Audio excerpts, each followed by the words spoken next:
You already know that I really love the relationship that Paul had with Timothy.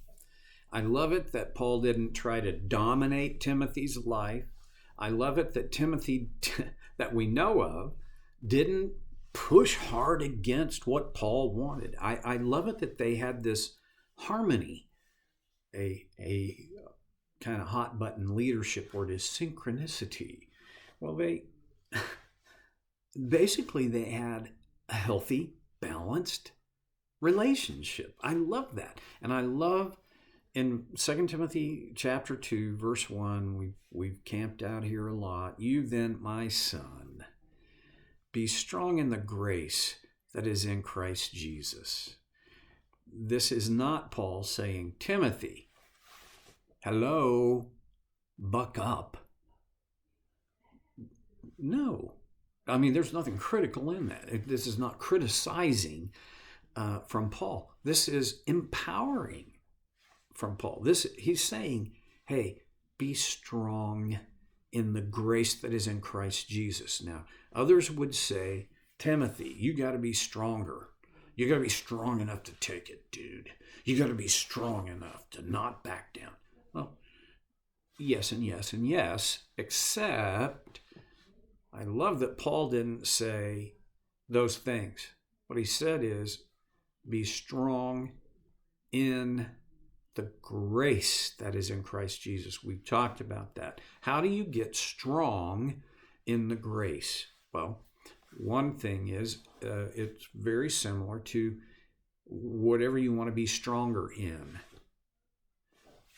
At the top of the list for becoming strong is intentional, purposeful, sustained practice.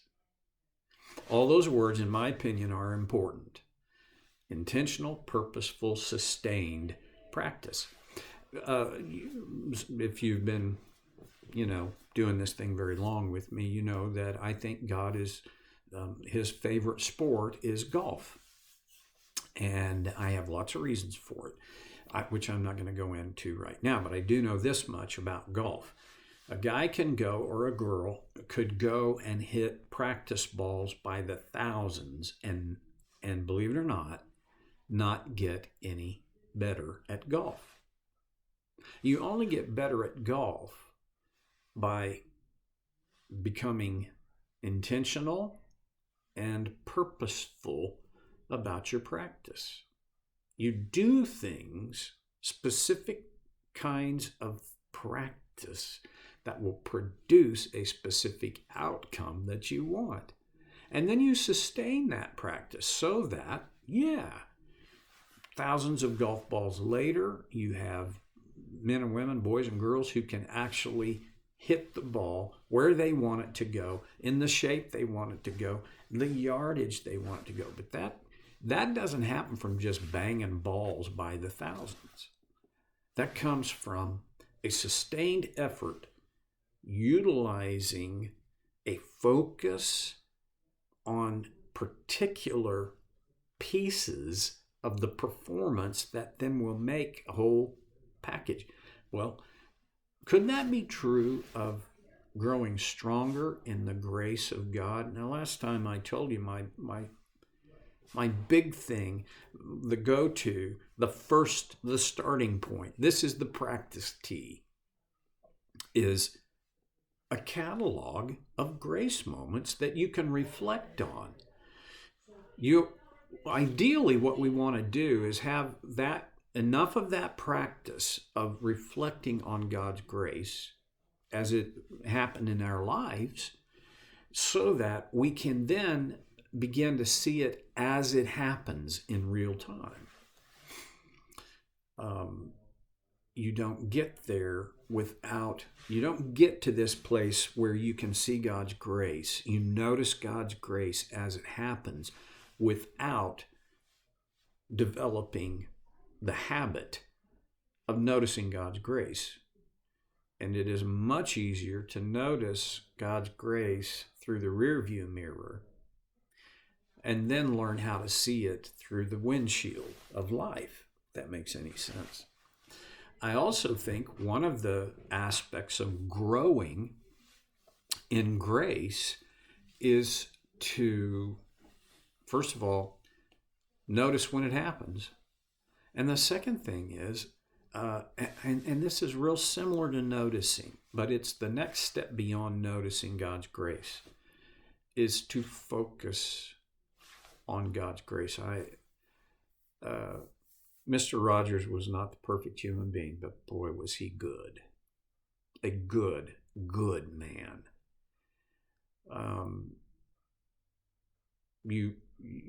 Well, and that's a whole different thing.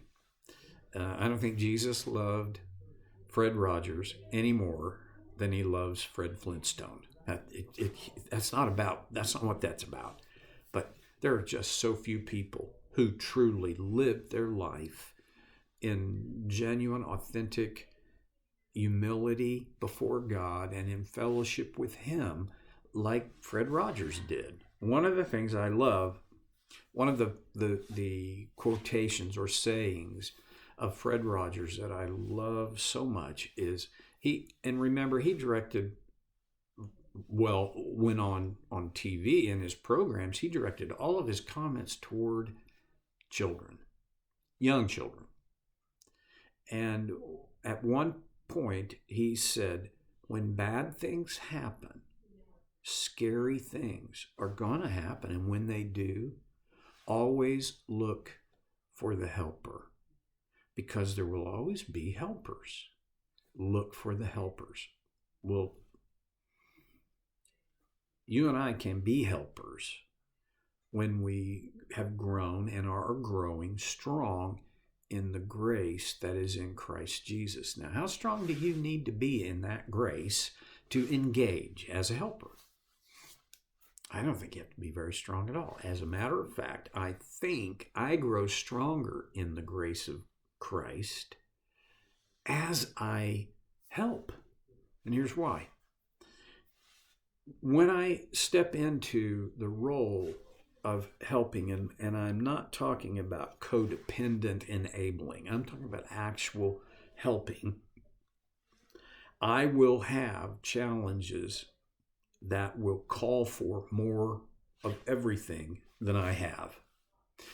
More wisdom, more intelligence, more energy and stamina, more money, more of virtually everything. And if I can provide, then I have to make a conscious effort to invite and live within God's grace as I work with these people. So does it make any sense that the value of these trials is because these trials are not punishment. They are part of the growth process of growing strong in the grace that is in Christ Jesus. So, okay, I've gone way. I mean, now I'm starting to replow the same ground, and you don't need that, and I should move on. I will say, though, this whole idea of grow, be strong. You don't be strong without becoming strong, and you rarely become strong without some kind of practice and pattern that will empower you, that will take you from not strong to stronger, right? Okay, and that applies in our relationship with Christ through grace. Recognize it, notice it. I even think celebrate it, reflect on it, and let it not only process through your mind intellectually, but let it evoke emotion. Connect the heart and the mind with these moments of God's grace when He showed up. We are most prone to remember moments when God didn't show up, when we didn't get what we asked for, when we didn't get what we believe, we feel we most needed. And he didn't do that. That's where, given our natural tendencies and propensity, we'll go there. Growing strong, being strong in the grace that is in Christ Jesus, calls for us changing our focus to the times when he did show up. There's a principle here that I find at work in my own life all the time. I will overestimate the value of when God didn't show up according to my terms, and underestimate the value of the times he did show up. These times where it feels to me like he didn't show up will often overwhelm, generally, if I don't take measures to do otherwise, I will focus much more on the times that it feels like he didn't show up, as opposed to the times he did show up. These grace moments that I want you to build a catalog of. Okay. Now, that in place, that Paul's advice to Timothy, his urging to Timothy was, and this is my words, not Paul's, depend on God's grace. Depend on the grace that is in Christ Jesus, this personal thing. It's not the force. It's not the power of the universe. And there are people who that's their basic theology. This is a personal thing. This is the grace that is in a person with whom you are in relationship. You are connected to this person, Jesus. Depend on that grace. Grow strong in it. Be strong in it. Because that is the platform, if I can say it, that's the launching pad from which we work in ministry. And he goes on to talk about, what do you do in ministry? Okay, verse 2, 2 Timothy chapter 2. And the things you have heard me say in the presence of many witnesses, entrust to reliable people who will also be qualified to teach others. There's a pathway of replicating ministry and replicating God's good in the world around us. It starts with this. The things you have heard from me, you get those, right? You integrate those into your own life, your lifestyle, your practices, your patterns, all right? The things you have heard me say in the presence of many witnesses, this is to become yours. You entrust that to reliable people. Okay, if I'm going to entrust that message to reliable people, there's a couple of things. Number one, I have to release control to someone else. This is a problem in a lot of churches. They fear giving up control. Because all of us have had experiences where some squirrely, maybe even bad things happened due to the inaccurate or distorted or even downright wrong teaching and dialogue or leadership in churches. Yeah, there can be a ton of bad stuff happen. But if you're going to entrust anything, you have to take the risk. There's a big difference between making sure they do it just the way you would do it and entrusting to someone.